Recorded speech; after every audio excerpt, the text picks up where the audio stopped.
Welcome, everyone. Let me introduce myself first. I'll be your moderator. My name is Burak Karakaş, and I've been dealing with the audio for about in the game industry for about like 12 years, and worked in Bahçeşehir University as an audio instructor. Also, currently CEO of Rocinante Games. We have two companies over here, which we'll be focusing on today. One of them is MadRooster. Feridun Emre Dursun is a co-founder and sound designer, and also Ercüment Subaşı for the co-founder. Also, GrandBeats, Tomáš Zlámal, production manager, right? Yeah. So let's know you a little bit about you guys. What do you give as a service, and what type of company of yours? Could you please introduce yourselves? Who's the first? Let's talk. Yeah, with you, please. Okay. Tomáš. So I'm the production manager at our company. We are focusing on mobile game to AAA audio outsourcing for the developers. We've been here for 5+ years, and we are a team of 8 people, full-timers in-house and some part-timers outsourced. Mm-hmm. And this is like our current state, and we are trying to meet new people, make new connections. And as for the pipelines and workflows, it really depends on the developer. So I don't have an formulation to say it in 2 sentences, because it depends on the game, on the studio we are working with. So maybe we can talk about it later when we talk about the next questions. But this is like the summary of our company. We're based in Bratislava, Slovakia. And yeah, that's it. Awesome, great. So how about you guys? This is Emre. I'm the co-founder, and I was a composer, but nowadays I'm mostly working on the business side. And it's great to be here physically, actually. This is our first event, and in the COVID times, we attended, I don't know, more than 10 or 20 events online, but this is our first event physically. And there's just 2 of us here from MadRooster, but we have a great team behind with 9 people. Oh. We are creating sound and music for games, mainly. On the other hand, we are creating some sound packs for the game developers, and you can reach all of them on Unity SS Store and Unreal Marketplace. Also, nowadays, we are trying to create some audio software tools. We are coding, actually, and we think that there are some tools that game developers or like anyone can use to create some sound effects, basic sound effects. So we are working on them nowadays. I think that's all. Yeah, sounds really awesome. You mean virtual instrument stuff, right? Yeah. Yeah. Could you please just open a little bit of it, and then I'll continue. Okay. Yeah. Would you like to? Yeah. Go ahead. For now, we are developing some sound design tools for sound designers right now. But in the future, we want to make them available for other people who are not professional audio guys like us. We want to make things easy so they can do some stuff, fancy sounds, and use them like how they use, for example, Canva now, or Midjourney. Everyone is sharing something in LinkedIn or other social media, professional or not. They can be able to do some stuff by prompts and even use them in their projects if they like. And also professionals use them better. So we are planning in the future, to do some sound side of this stuff. Oh, We have a dream. Anyone will be able to design sounds. Yeah, some fancy sounds, let's say. Yeah. That's our dream, actually, that we are working on. Sounds really awesome. I mean, so what are the most popular games that you guys worked on, and could you please share your experience for the management part? It could be technical part. Yep. Starting from please, here? please, yeah. Okay. Say. Okay, so the most recent popular games that we've been working on are like Mafia Definitive Edition or Way of the Hunter by Nine Rock Games. It's a new studio by THQ Nordic in Bratislava. This is our first game, and it came up really awesome. And we are trying to, we've been doing some exciting mobile games also with Voodoo. Couple months ago we started this journey, and these are like the highlights now for us, but there are many projects hidden. Okay, so and also we have the NDAs, so I cannot tell you. But yes, this will be like the highlight of it, and it's like Could you please focus on one of them that made you really proud of, or make some experience out of it as like management part? It could be, or it could be some technical stuff. How do you deal those things as a company with the game companies? Well, these three examples are very different actually, because on the Mafia we were part of a huge audio team, international audio team, and we were focusing on our small part in the business, like Czech voiceovers localization. So this was like a different cooperation model for us. With the Way of the Hunter, it was like a middleware between this collaboration and solo work. We were collaborating with one audio guy in the developers team that was leading the production and collaborating with us. And in the mob control with Voodoo, we are taking care of the whole audio ourselves and just discussing with the game designers, with programmers, and so on. So the whole concept is on our side, the implementation also. So yeah, this is very different. Yeah, it's different. Yeah, but I think like all of these projects were something we are very proud of. Some of it is still in progress. And it was a great experience to try to collaborate with the different audio teams, because until that time we were mostly working by ourselves, like from the initial concept, composition, design, implementation, until the end. But this was something new, and we found out this could be the way, that this is actually good for us. Yeah. Awesome. How about you guys? Actually, one of the games that is recognizable is Fugo's Words of Wonders that got like millions of downloads. Most of the games are, because of the confidentiality, we are not able to share their names. But if you want to experience, for example, there's Hamlet's, what was Amber Bane game. You can experience it, and we are creating sound design for that game. And we are also working with some huge developers in Turkey. They have really great games, but we are not able to talk about their names or it's okay. data in detail. Yeah. But anything that makes you really like sparkled about like getting the experience inside, about it could be the management part or it could be the creation part that you could share with us. Like you don't have to give a name. Every new game is a challenge for us. Yes. So even the hyper-casual games are really challenging to create sounds because they are really different from what we used to play. They are really surrealistic, if I can call it. Much more complex. I think you have to create really different sounds. Like we created a car engine sound with my cat's purring sound. Things like this, you have to approach differently to those kind of games.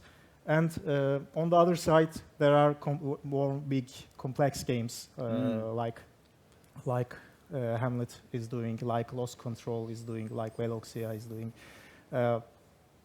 I can't call it a game that we are most proud of, but I can say that we are proud that these great studios are working with us.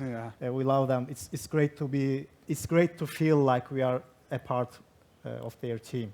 Oh. So we would like to thank to them. They are not here, but I can give an example to Ercüment's point. Yeah. If, for example, if you are working on a PC game, Yeah. that everything is realistic, and a character is just moving, you put some footsteps, Yep. and those are the footsteps that we create in our studio as by just recording. But if we are talking about a stickman in an hyper-casual game, Yep. you have to be creative. So we are, for example, trying to catch some like tunes like so No logic. no No. logic, Yeah. and you have to be creative on Yeah. that part. So, any experience that you could share, like interesting one, like this one was really Yeah. nice. The cat one was really cool. we do a lot of things like this in daytime.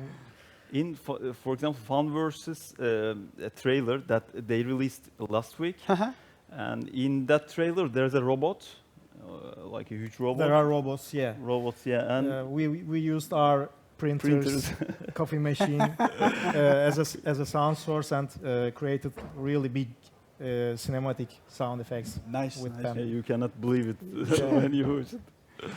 Okay, then let me cheat. Yeah, could you please tell us about more about the integration of the audio into the game? Actually, how do you like approach? What do you use? That kind of stuff, or maybe the management side also. Yeah. Tomáš, please. So on our side, like we prefer using middlewares, of course, because this like gives us the. But how do you decide it? Like, Yeah. do you decide or the game company decides that? Well, it's like a discussion between us. Like a lot of the times they are not very sure about it, and they need somebody to discuss it, like from the technical side or maybe from the creative possibility side, if you really need the middleware or not. You know, Okay. they are not sure. So because of that, we are used to like adapt ourselves. Of Like, course, yeah. the best solution for us right now is Wise, because it's like WISE. yeah, it's the best for us, but it can get the pricey. It can be pricey for some of the indie developers, maybe. So then the second one would be Fmode, which is very similar for us in terms of the creativity, for the options for us to deal with the sound. But we have also done some projects recently in Unreal 5 natively. In the past, we are scripting in Unity. If there was a client that would not want to count on some third-party solution, you know, no, it must be Unity native. So we are scripting, and also we were doing Soviet Republic strategy game that was custom engine, and we were scripting in the custom engine. So we were like, we tried the whole palette of options here.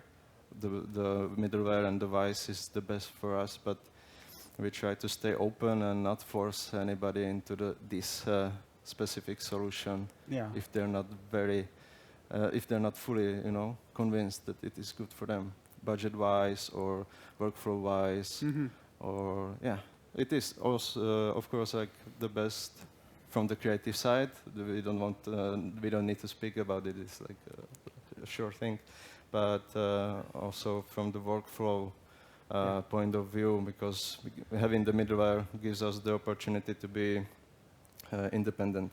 You know, we can set up the what product should be made, what is the art direction, what are the assets, what are the parameters that we will react on adaptively with the music or sound effects, and then work on our side independently and wait for the developer. Once we will get the triggers, get the parameters, we will integrate everything, we will push the bangs, and suddenly it works, and we can start the iterations, debugging, and so on. So this is like the ideal work for us, because we are not dependent on programmers most of the time.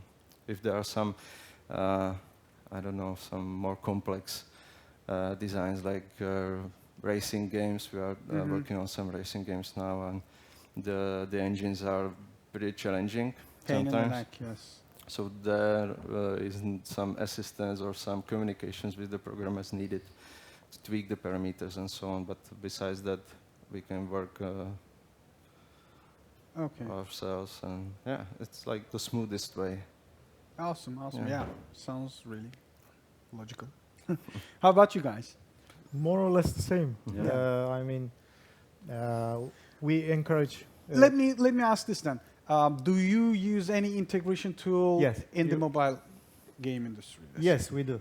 Seriously? If they have the time, and the game is big, it is a big thing, and it requires something like dynamic music or some cool stuff with the sound effects. We encourage the game developer to use it because it gives a lot of power to us as sound designers or technical sound designers or composers to do fancy stuff. But if the things are going very quick, like in some small casual games or hyper casual games, there's no need to use some middlewares like Wise and Fmod. But as I said, sometimes you need it really, and it may be thought like sound design and implementation phases are different phases, but they meet at some point, and then there begins some back and forth thing. Yeah. We send them sound effects, they implement it, so they tell us that the sound effects doesn't work there. Optimize it. Yeah, and then we test it and tell them that they implement it wrong. Yes, things like that. So when you use it, everything is on you. So you handle things and deliver it to the developer team as a whole pack. Yeah. So it makes things easier.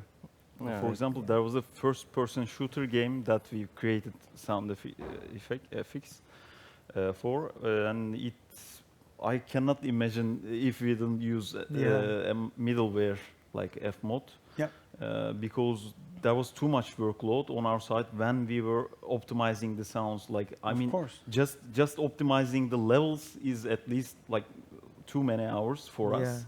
So if we just send the sound effects to them and they implement it, and then I don't know how will the back and forth thing will go. So it sometimes makes sense to use it. We mostly try to convince.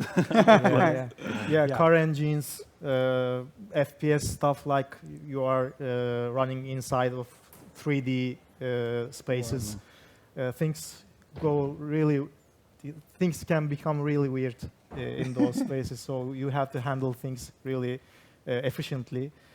So these tools give us the power to do it right. Yeah, but this doesn't mean that you have to. No, it doesn't. If there is maybe some guy on the client side that is, able to take care of the mixing and these final steps, then okay, let's do it that way. But it is a huge time saver.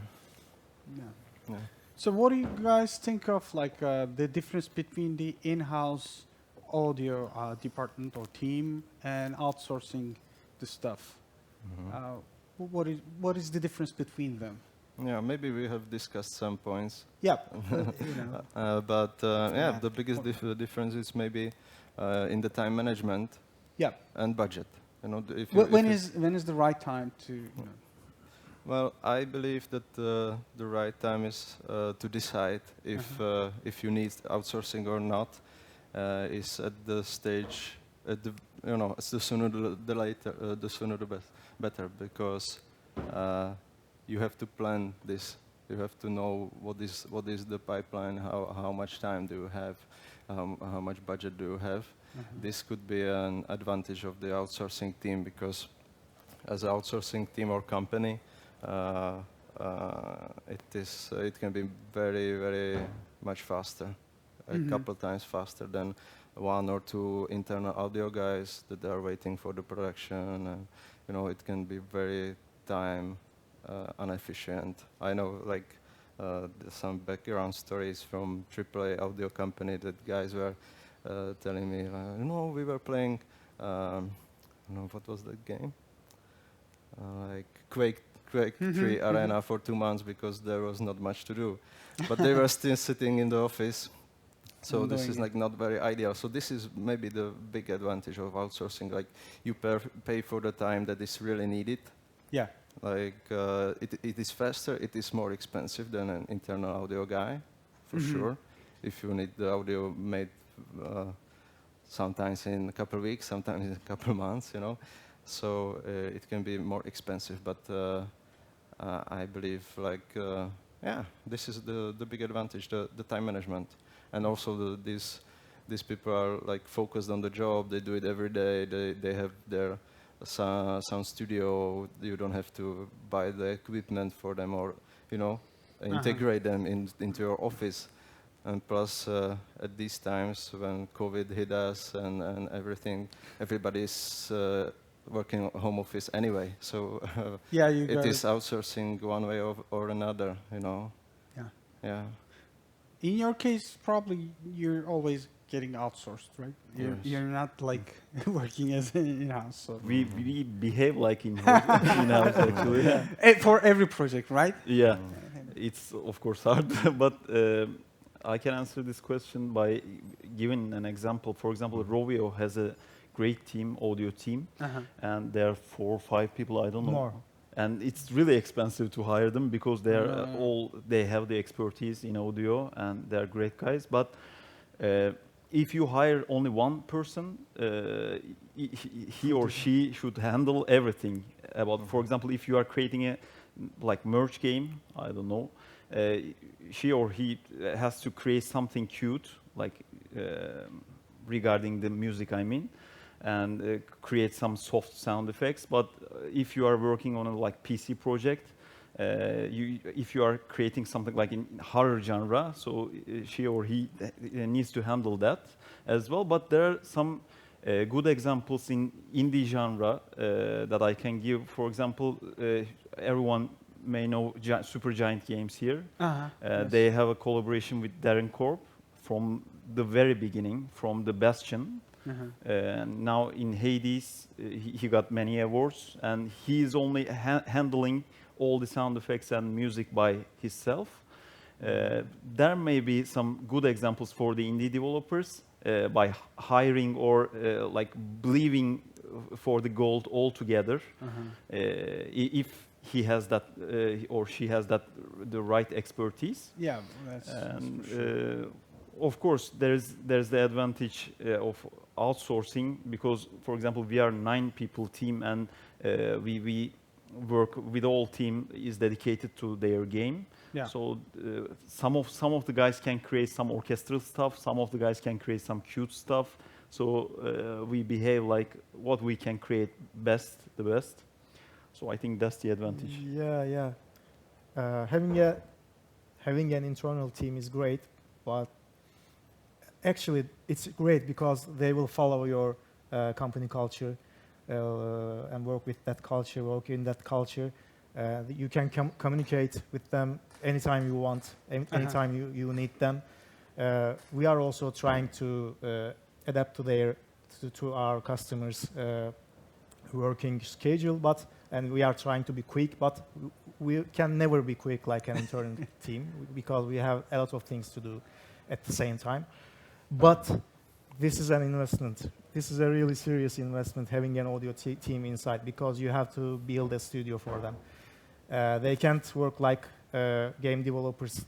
They need separate rooms, each one of them, to be able to work, to be able to monitor what they do. And this equipment is really expensive, and they break. You have to replace them. When you have an outsourcing team, you don't have to deal with these problems. And you finish a game much cheaper if you work with a outsourcing team, because if you have all these people inside, first you will build a space for them, then you will pay their salaries, all these people, and you will continue paying them after you Of course. finish the thing and start a new thing. If you run multiple projects at the same time, maybe it could be like sensible, but on the other hand, as you just said, it's not.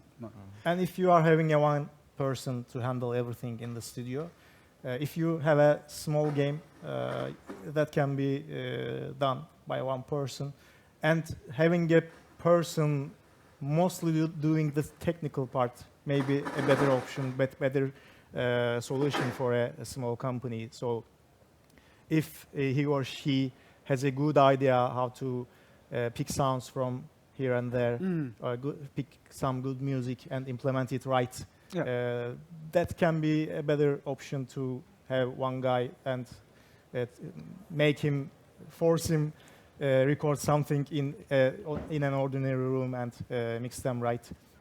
So I think that's basically all.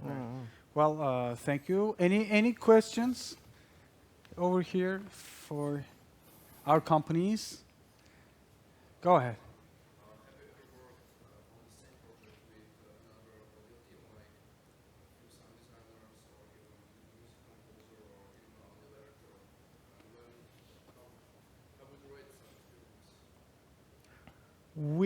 We worked with musicians, not another audio team, game audio team, but we are working with musicians. We are living in Denizli, and most of the musicians are in Istanbul. So we have to contact them and do remote sessions with them. It's fun and difficult at the same time. And before we have as technical sound designer inside, actually a person who knows the Unity side, the coding side. We worked with an software engineer before, who was also a sound designer.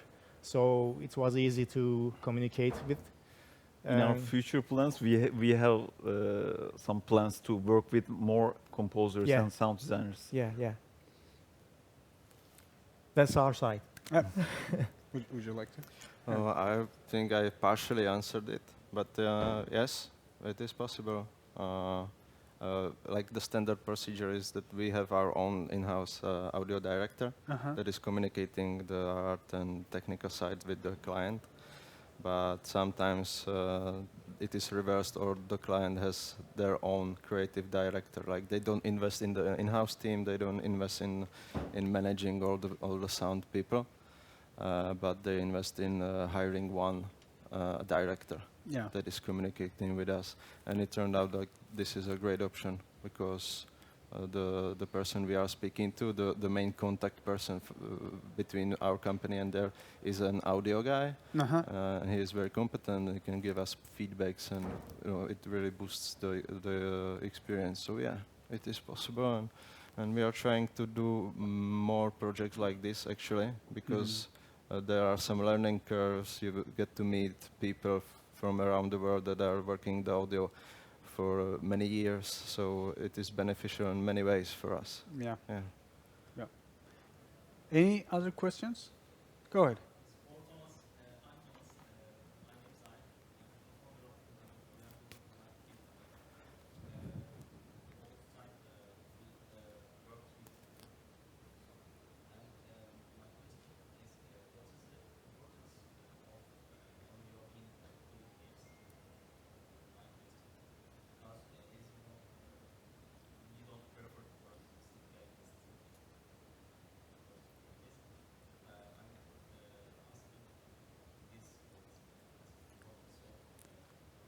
Audio in hypercasual. Yes, what is the importance of audio in hypercasual?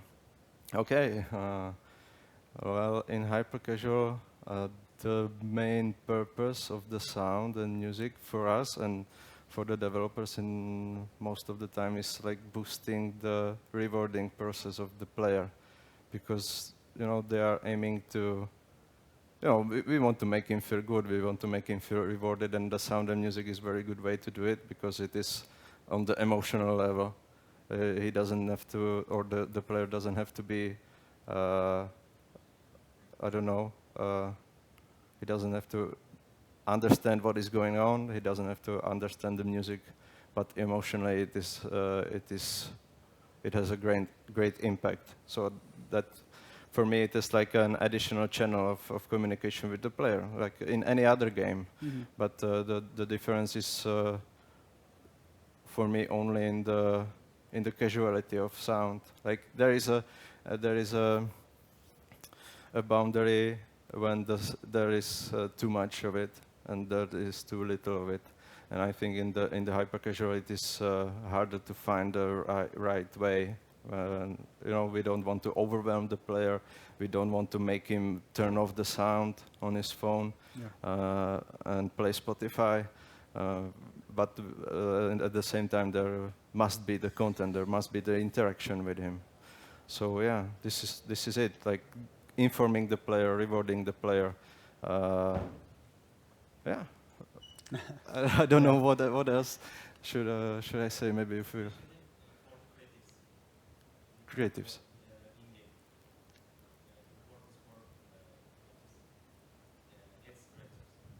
Ads.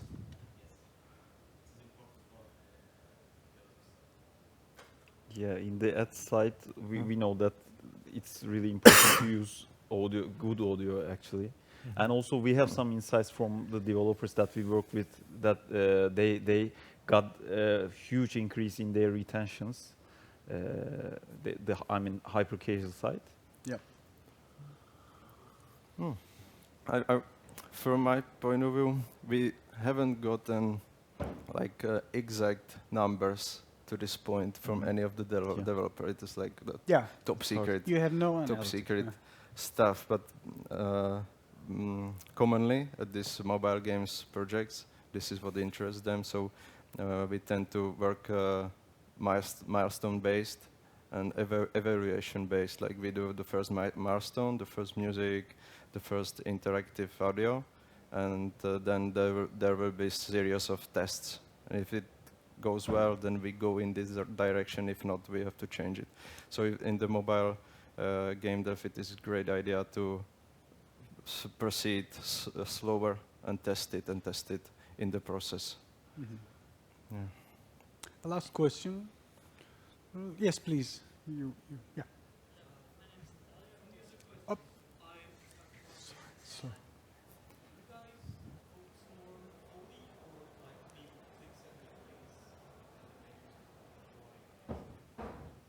I couldn't hear the question. I think.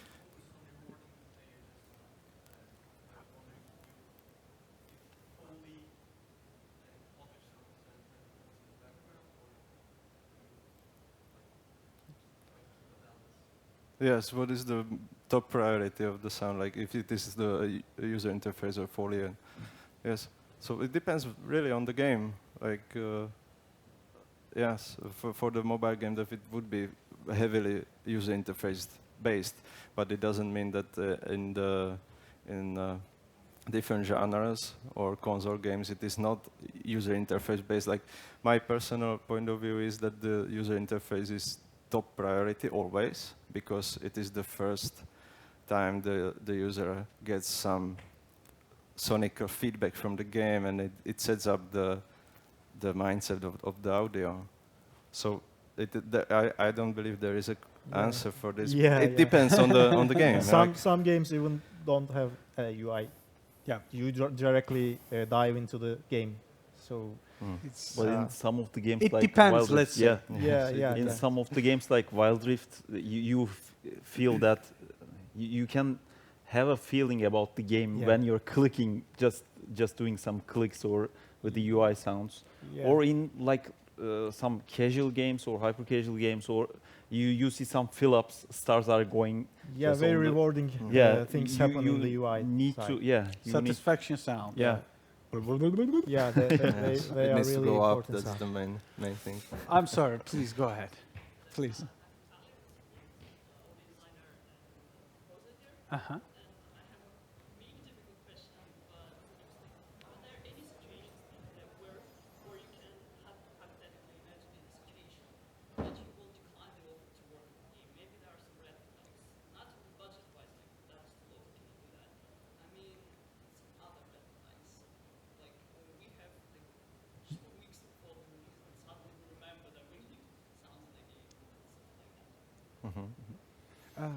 As far as I understand, you're trying to say that what is the red lines that you don't want to do? Is that what it is? oh, you don't want to do some genre or budget is other than budget stuff, I guess. Yeah. We are used to do a lot of things for like I'm an ex advertising music composer. So Jingle. I had to compose various styles. I couldn't say no to any of them, from jazz to rock, from Turkish folk to something else, classical stuff. So you have to adapt to them, and even if you're not expert in that genre, you have to put something that people can enjoy.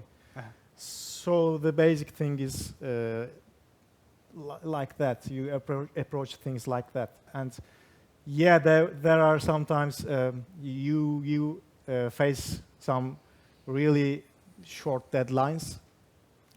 So we have to, if we can't do, we say that we have a lot of things to do, and if you start this now, we will not able to meet your needs.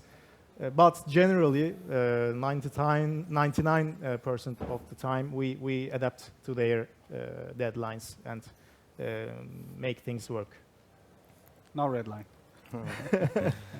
Okay, thank you for coming today. Thank you. Well, thank you for And listening. also, thank you all for joining us today. That's the end of our panel. We want to invite people to our booth. To your booth, yes. yeah. Please go ahead and check. We have a virtual instrument. You can experience it. Yeah. I Go will. there, I will everybody. in a second. Again, thank you. Thank you. Thank you.